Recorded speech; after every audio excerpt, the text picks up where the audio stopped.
You bought the SUV because it looks safe. High seating position, good visibility, easy to get in and out of.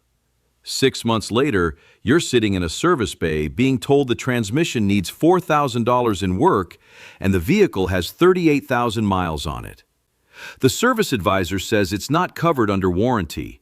You ask why. He says, wear item. And I know what you might be thinking. You've been buying vehicles for 40 years. You know how to spot a lemon, and you did your research before you bought. You're not wrong.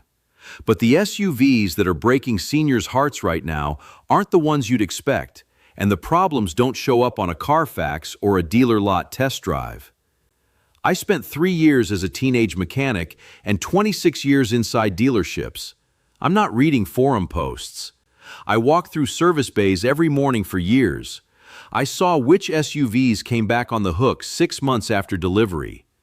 I sat across from the 70-year-olds who got stuck with repair bills that were half what they paid for the vehicle.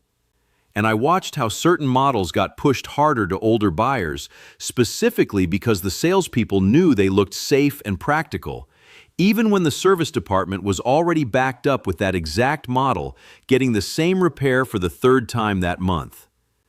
What you're about to hear is 12 SUVs ranked from bad to catastrophic.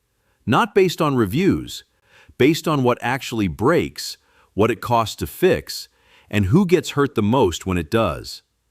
Some of these surprised me. One of them made me angry enough to leave the business. Number 12, Subaru Ascent, the 3-row Subaru. You bought it because Subarus are supposed to be reliable, and you needed room for the grandkids. The CVT transmission in these has a pattern of shuddering and hesitation around 60 to 80,000 miles. Oil consumption was a known issue in early builds. And that 3rd row? I watched seniors buy these thinking they'd use it, then realize they can't physically climb back there to buckle a car seat. Subaru has addressed some of this in later builds. If you're looking at a new one, it's better. If you're looking used, stay away from the first 2 model years. That one disappoints. This next one costs you. Jeep Compass. You saw the Jeep badge and assumed it was built like the Wranglers and Grand Cherokees you remember. It isn't. The Compass shares almost nothing with the Jeeps you're thinking of. It's built on a Fiat platform. The 9-speed transmission has a documented pattern of hard shifts and failure to engage. I ran a Chrysler store for 3 years. The Compass had the highest comeback rate of anything on the lot. Not every Compass fails, but enough do that I wouldn't put my own mother in one. Volkswagen Atlas. You bought it because it felt solid, well-built, European. It is. That's the problem. European engineering means European repair costs. The Atlas requires specific VW scans and software updates that independent shops often can't do. You're stuck going to the dealership. And VW parts availability has been a nightmare the last few years. I've seen Atlas owners wait 3 weeks for a back-ordered sensor that keeps the vehicle from starting. Before you buy any European brand, call 3 independent shops in your area and ask this: do you service Volkswagen Atlas? If they all say no, you're locked into dealership pricing for the life of the vehicle. You can predict that cost. The next one, you can't. Nissan Rogue, any model year between 2014 and 2019. You bought it used because the price was right and it looked clean. Low miles, 1 owner, Carfax was clean. The Rogue sold in huge numbers, which means there are a lot of them on used lots right now, and a lot of them are ticking time bombs. The CVT transmission in these has a failure rate that's well documented. That's a continuously variable transmission. It uses belts and pulleys instead of gears. When it fails, you're looking at $4,000 to $6,000 to replace it. Nissan extended the warranty to 84 months or 84,000 miles on some of them. But if you bought it used and you're outside that window, you're on your own. I had a woman named Helen trade one in 2 years ago. She'd bought it at 62,000 miles. It failed at 71,000. She got a quote for $5,800 for a remanufactured transmission. She was 74. She couldn't finance it. She couldn't afford to fix it. She traded it in on something else and took a beating because I had to disclose the transmission issue to the next buyer. She lost twice. But you don't need me to protect you from this. Here's what you do. If you're looking at a used Rogue, before you buy it, ask the dealer, is this vehicle covered under Nissan's extended CVT warranty? If they don't know, walk. If they say no, walk. If they say yes, get it in writing. Mazda CX-9. You bought it because the reviews were great and it drove smoother than the other three-row SUVs you tested. Both true. What the reviews don't tell you is that the turbo engine requires premium fuel. That's an extra $40 to $60 every fill-up compared to regular. And the turbocharger has a pattern of failure around 80 to 100,000 miles. Replacement cost is $3,500 to $5,000 depending on labor. I've also seen repeated complaints about the infotainment system. It's all touchscreen, no physical buttons, and if you didn't grow up with a smartphone, it's a nightmare to operate while driving. Mazda builds a good vehicle. This isn't about quality, it's about fit. And for a lot of seniors, the CX-9 is the wrong fit. That one's a mismatch. The next one's a mistake. Ford Explorer. Specifically, the generation that ran from 2011 to 2019. America's best-selling three-row SUV for a decade. You bought it because everyone you know has owned one. That's not the endorsement you think it is. I ran a Ford store for 4 years. I walked through that service bay every morning. I can't tell you how many times I saw the same Explorer getting the same repair twice in 1 year. Timing chain rattle on the 3.5-liter EcoBoost, transmission shudder, a C-blend door actuator clicking behind the dash, $800 repair to fix a clicking noise, and the electrical problems, random warning lights, sensors failing, modules that had to be reflashed or replaced. Ford fixed a lot of this in the 2020 redesign. If you're looking at a brand new Explorer, it's a different vehicle. But if you're shopping used and you see a 2015 Explorer with low miles and a great price, there's a reason it's priced that way. If you're looking at a used Explorer in this generation, before you buy, get a pre-purchase inspection. Not at the selling dealer, at an independent shop. And tell them specifically, check the timing chain for noise, check the transmission for shudder, and scan for any stored codes even if the check engine light isn't on. That'll cost you $150. It'll save you thousands. That's the end of the bad tier. What's coming next is worse. If this is helping you, do me a favor and subscribe. I left the dealership so I could say this stuff out loud. I'd like to reach the people who need to hear it. Number 12. Subaru Ascent. The three-row Subaru. You bought it because Subarus are supposed to be reliable, and you needed room for the grandkids. The CVT transmission in these has a pattern of shuddering and hesitation around 60 to 80,000 miles.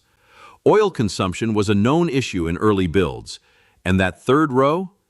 I watch seniors buy these thinking they'd use it, then realize they can't physically climb back there to buckle a car seat. Subaru has addressed some of this in later builds. If you're looking at a new one, it's better. If you're looking used, stay away from the first 2 model years. That one disappoints. This next one costs you. Jeep Compass. You saw the Jeep badge and assumed it was built like the Wranglers and Grand Cherokees you remember. It isn't. The Compass shares almost nothing with the Jeeps you're thinking of. It's built on a Fiat platform. The 9-speed transmission has a documented pattern of hard shifts and failure to engage. I ran a Chrysler store for 3 years. The Compass had the highest comeback rate of anything on the lot. Not every Compass fails, but enough do that I wouldn't put my own mother in one. Volkswagen Atlas. You bought it because it felt solid, well-built, European. It is. That's the problem. European engineering means European repair costs. The Atlas requires specific VW scans and software updates that independent shops often can't do. You're stuck going to the dealership. And VW parts availability has been a nightmare the last few years. I've seen Atlas owners wait 3 weeks for a back-ordered sensor that keeps the vehicle from starting. Before you buy any European brand, call 3 independent shops in your area and ask this: do you service Volkswagen Atlas? If they all say no, you're locked into dealership pricing for the life of the vehicle. You can predict that cost. The next one, you can't. Nissan Rogue, any model year between 2014 and 2019. You bought it used because the price was right and it looked clean. Low miles, one owner, Carfax was clean. The Rogue sold in huge numbers, which means there are a lot of them on used lots right now, and a lot of them are ticking time bombs. The CVT transmission in these has a failure rate that's well documented. That's a continuously variable transmission. It uses belts and pulleys instead of gears. When it fails, you're looking at $4,000 to $6,000 to replace it. Nissan extended the warranty to 84 months or 84,000 miles on some of them. But if you bought it used and you're outside that window, you're on your own. I had a woman named Helen trade one in 2 years ago. She'd bought it at 62,000 miles. It failed at 71,000. She got a quote for $5,800 for a remanufactured transmission. She was 74. She couldn't finance it. She couldn't afford to fix it. She traded it in on something else and took a beating because I had to disclose the transmission issue to the next buyer. She lost twice. But you don't need me to protect you from this. Here's what you do. If you're looking at a used Rogue, before you buy it, ask the dealer, is this vehicle covered under Nissan's extended CVT warranty? If they don't know, walk. If they say no, walk. If they say yes, get it in writing. Mazda CX-9. You bought it because the reviews were great and it drove smoother than the other 3-row SUVs you tested. Both true. What the reviews don't tell you is that the turbo engine requires premium fuel. That's an extra $40 to $60 every fill-up compared to regular. And the turbocharger has a pattern of failure around 80 to 100,000 miles. Replacement cost is $3,500 to $5,000 depending on labor. I've also seen repeated complaints about the infotainment system. It's all touchscreen, no physical buttons, and if you didn't grow up with a smartphone, it's a nightmare to operate while driving. Mazda builds a good vehicle. This isn't about quality, it's about fit. And for a lot of seniors, the CX-9 is the wrong fit. That one's a mismatch. The next one's a mistake. Ford Explorer. Specifically, the generation that ran from 2011 to 2019. America's best-selling 3-row SUV for a decade. You bought it because everyone you know has owned one. That's not the endorsement you think it is. I ran a Ford store for 4 years. I walked through that service bay every morning. I can't tell you how many times I saw the same Explorer getting the same repair twice in 1 year. Timing chain rattle on the 3.5-liter EcoBoost, transmission shudder, a C-blend door actuator clicking behind the dash, $800 repair to fix a clicking noise, and the electrical problems, random warning lights, sensors failing, modules that had to be reflashed or replaced. Ford fixed a lot of this in the 2020 redesign. If you're looking at a brand new Explorer, it's a different vehicle. But if you're shopping used and you see a 2015 Explorer with low miles and a great price, there's a reason it's priced that way. If you're looking at a used Explorer in this generation, before you buy, get a pre-purchase inspection. Not at the selling dealer, at an independent shop. And tell them specifically, check the timing chain for noise, check the transmission for shudder, and scan for any stored codes even if the check engine light isn't on. That'll cost you $150. It'll save you thousands. That's the end of the bad tier. What's coming next is worse. If this is helping you, do me a favor and subscribe. I left the dealership so I could say this stuff out loud. I'd like to reach the people who need to hear it. Here is the common thread. None of these vehicles failed by accident. The Rogue's transmission was a known issue before they sold 1 million of them. The Terrain's timing chain problem was documented while they were still building them. The Encore got pushed to 70-year-old women because a sales manager somewhere figured out it was easy to close them on a small Buick. The people who sold you these SUVs knew. Maybe not your specific salesperson, I'm not saying that. But the manufacturers knew exactly what was happening. The service departments knew. The dealer principals knew. They kept selling them anyway because the profit was worth the risk. And the people they hurt the most were the people who could least afford it. Seniors on fixed incomes who paid cash. Retirees who couldn't finance a replacement.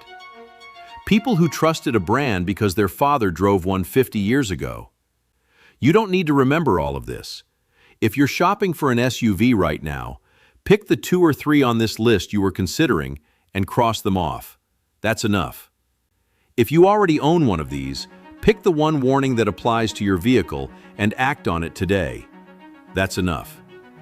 You're not supposed to know this stuff. That's not your job. Your job was to work for 40 years and retire and buy a vehicle that doesn't break down on the way to see your grandkids. But the industry doesn't work that way anymore. The salesperson across the desk has 3 hours of training on how to close you. The finance manager has a script. The service advisor has a quota. You're up against a system. You don't have to be an expert. You just have to be harder to sell to than the person before you. Here is what you do. 1. If you're shopping for a used SUV, before you buy, take this list with you. If the vehicle you're looking at is on it, ask the specific question I gave you. If the dealer won't answer or doesn't know, walk. 2. If you already own one of these, check your VIN with the manufacturer. Call the customer service line.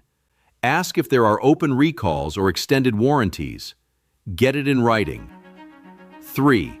If you're experiencing any of the symptoms I described, ticking noise, transmission shudder, stalling, headaches while driving, do not wait. Get it inspected. Not at the dealership where you bought it, somewhere else. I spent 26 years in this business. I made a good living. I'm not here to tell you every dealer is crooked or every vehicle is a lemon. That's not true.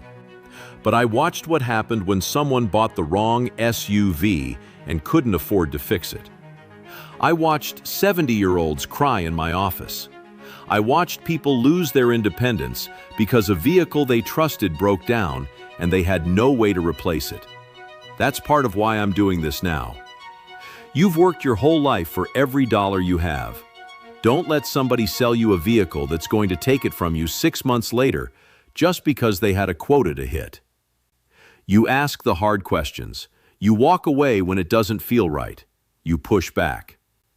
Next video, I'm going to tell you the 3 questions you ask at a dealership that make the salesperson think you've done this before.